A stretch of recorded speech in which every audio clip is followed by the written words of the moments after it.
Okay, I now have the pleasure of introducing Maria Yuan. She is from IssueVoter, and that is a business that was funded by Pipeline Angels, which is a VC firm that focuses on female investors. So Maria is all about accessibility within politics. So for the everyday American like us, being able to have access to more information and really know about the people that are representing them and knowing that they're representing them well. So please join me in welcoming Maria.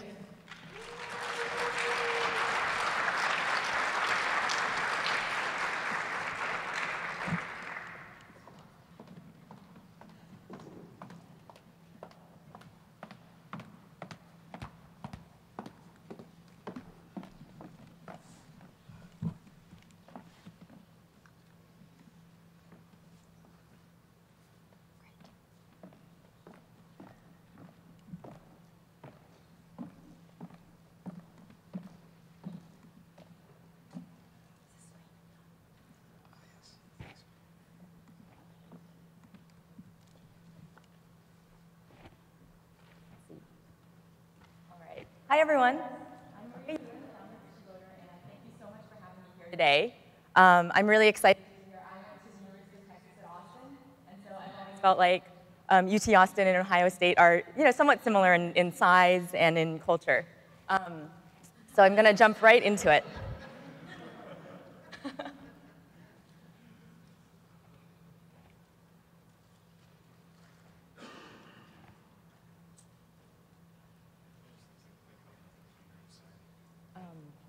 All right, so show of hands, how many of you drove here today?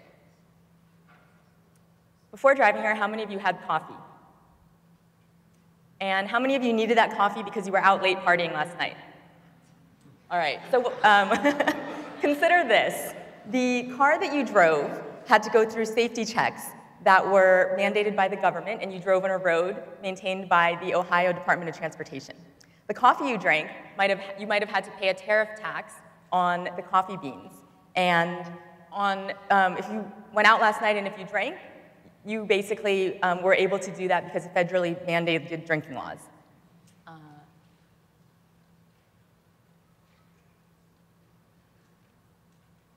have to point it somewhere? So from everything from what you did last night, the coffee you had this morning, and the reasons you're here today, the issues you care about, like alleviating poverty and practicing entrepreneurship, politics affects everything we do.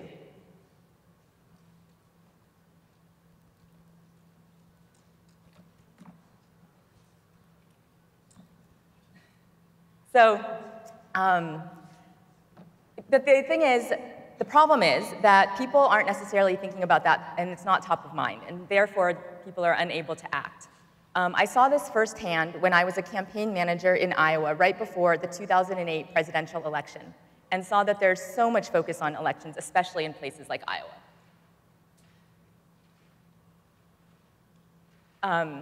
But the problem is that even in Iowa, just like everywhere else, people are disengaged throughout the year. I think it skipped a slide. Sorry, we're having some...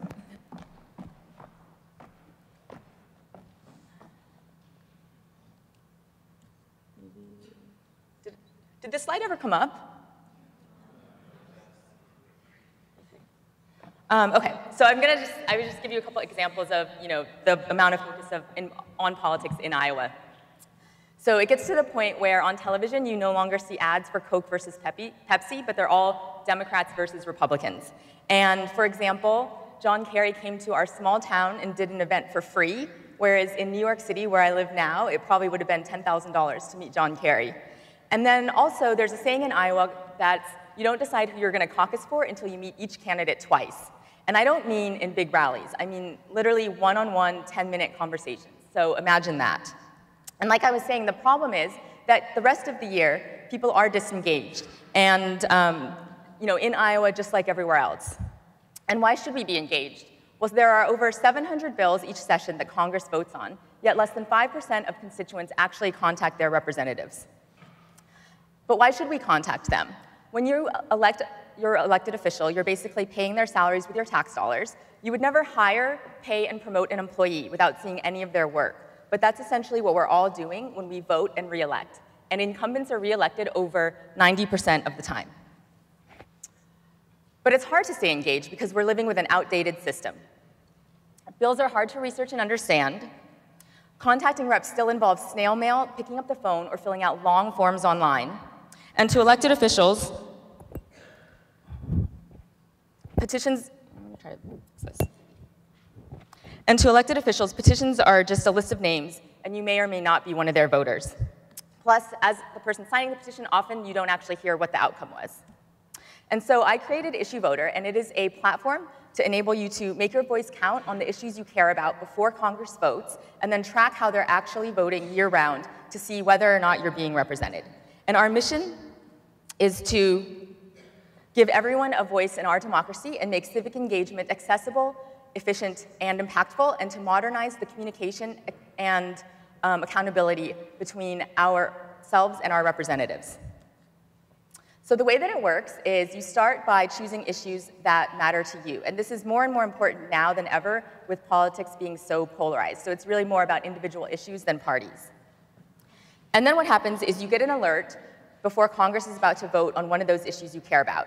And we summarize the bill, we put it in layman's terms. We have what the proponents and opponents are saying, as well as related news for context. And it was a conscious decision to be a website and not an app. We didn't want people to have something additional to download. And we wanted to deliver alerts to a place where you already are and something that you already use every day, which is email.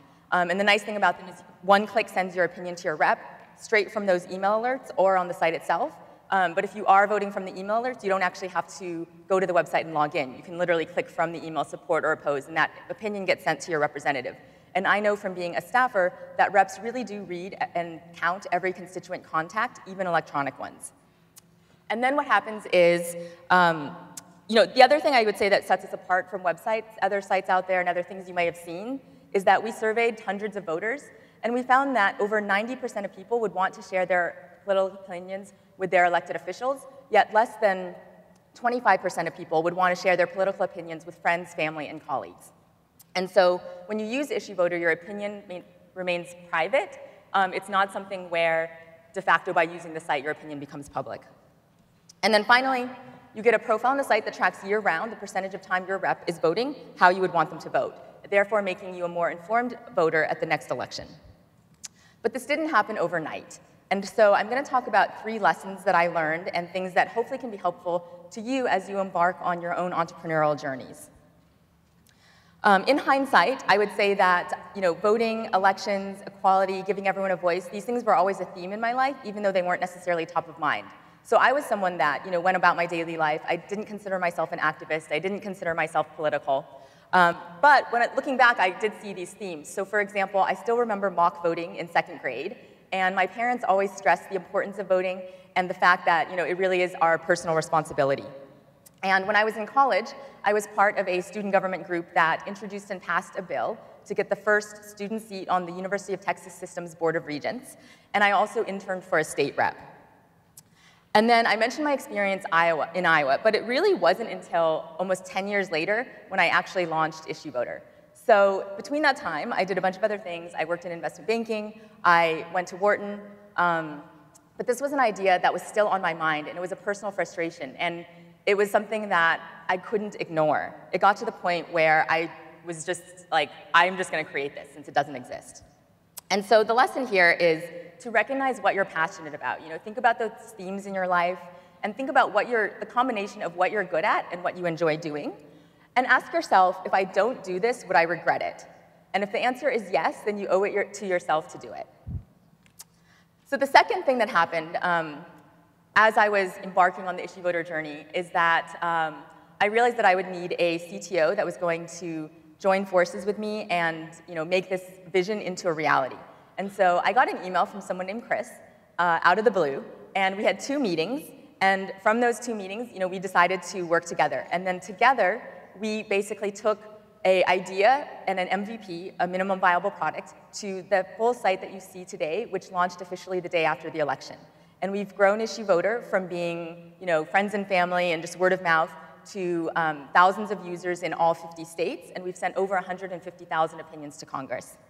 And so the lesson here is that there are hundreds of decisions that you'll have to make throughout your lives, throughout your work, throughout any entrepreneurial efforts that you're working on, pretty much everything. There's data, and there's a lot of talk about the importance of data and data-driven decisions, and that's true. But I would say that when it comes down to it, you have to trust your gut. And so, working with Chris was a situation where, it wasn't that we had known each other for 10 years prior to working together, but we just had a good feeling about it. And I think we both believed in the vision so much that it just made sense to work together, and it's been great so far. And I look forward to what the future brings for IssueVoter and taking this vision even bigger and further.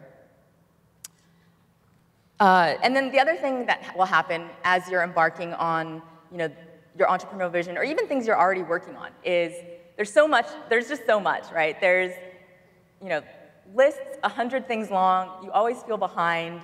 There's, 20 things at a time that you could be doing and spending your time. There's decisions you have to make all the time. There's just a lot of stuff, and it can get overwhelming and stressful.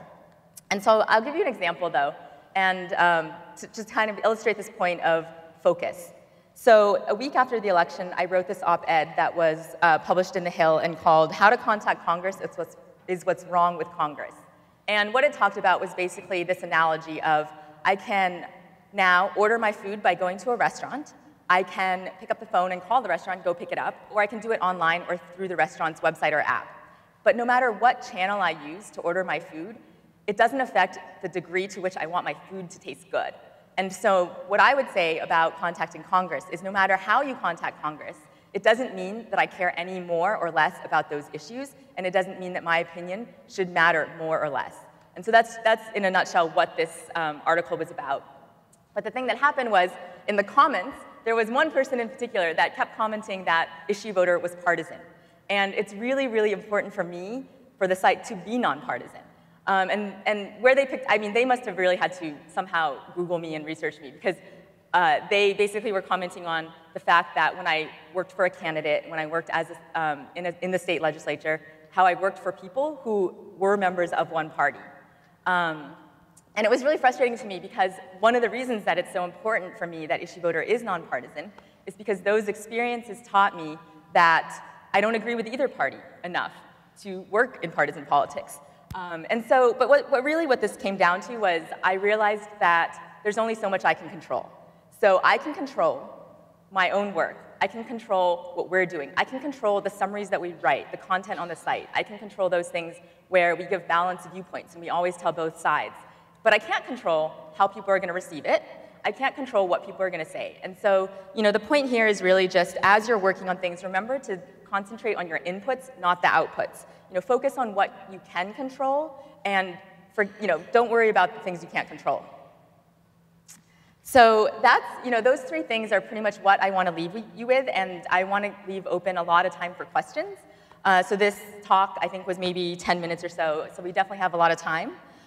So I will just leave you with this, find your passion and take action, with no regrets. Trust your gut, focus on what you can control, and don't let anything get in your way. Thank you.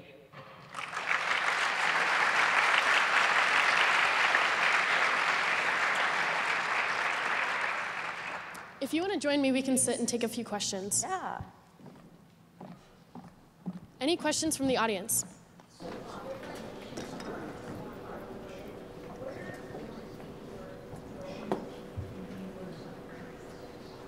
Yep. So the question was, where do we want to take our organization in the future? One immediate thing is, eventual thing is that we would like to take it to the state and local level. So right now, IssueVoter focuses on federal bills.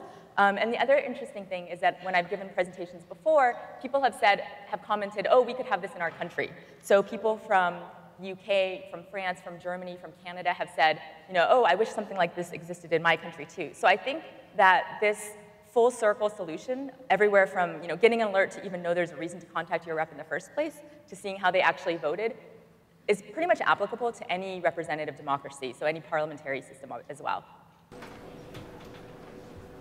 Yes. There's a microphone coming. How do you make money with these websites? Yeah, that's a great question. So one thing that we are about to test is something like a Wikipedia model. So we are going to actually ask the public to help support us. And the reason that's important is so that we, I think, maintain that focus on providing the best product for our users. And we also are looking into doing something that might be a freemium type model, where the base level of IssueVoter is always going to be free. I mean, our mission really is to give everyone a voice, but there might be additional features and add-on type things that some people can do if they choose to use those.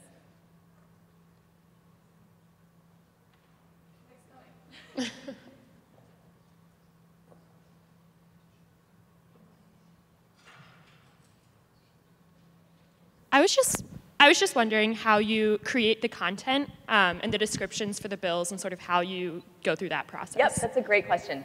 So as you guys probably know, there are thousands of bills that are introduced each session of Congress, and we actually don't put all of that content on the site. We focus on the bills that we know are scheduled for a floor vote or that are getting a lot of attention. And so we don't want to bombard our users with tons of alerts all the time. We want to alert them on bills that we know are going to have some momentum. And for the actual content of those summaries, a common question I get is how do you make sure that they're not biased? And my answer to the section where all we do is we summarize what the bill does is that every bill in Congress is inherently biased. It is introduced by a Democrat or Republican, sometimes an independent, sometimes a libertarian. But in the end of the day, we're just summarizing what the bill proposes to do. And similarly, we show both sides. So we say what the proponents and opponents are saying, and that's not necessarily something that's a fact-checker website, or it's not like, those are opinions also.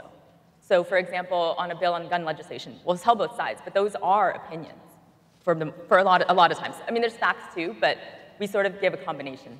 So we're running low on time, but could you tell us more about Pipeline Angels? Yeah, so Pipeline Angels is a group of women investors, and what they do is they offer training, and they invest specifically in female-led social enterprises.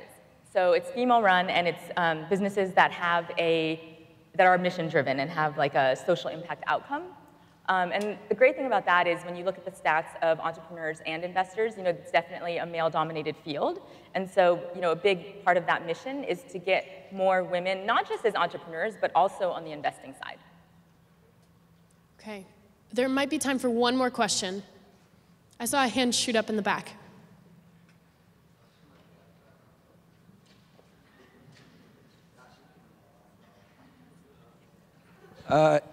Yeah, my question is, sorry about that. Yeah, in regards, this summit is about alleviating poverty, and I'm just curious as to how your organization might be involved in getting people in more urban areas and of lower income involved in the voting process. And yeah, so I would say like two quick things about that. One is that we are actually about to start to probably test text message alerts. And so that's something where, if you look at different stats, most people actually do have a phone that can get text messages, whether or not it's a smartphone. So that increases accessibility. Another thing is that this point about politics affecting everything. So while we are not focused solely on the issue of poverty, I think the point that I wanted to make was, as you're focusing on poverty, remember that there is probably a public policy solution as well. And so, don't ignore that route of talking to your elected officials. And I'll just say one last thing is that, if you ever have feedback or want to help, we actually are looking for volunteers and interns, and we're about to launch a student ambassador program. So if you're interested in any of those things or want to connect with me afterwards, feel free to find me here or email us at info@issuevoter.org. Okay. Thank you so much. Thank you.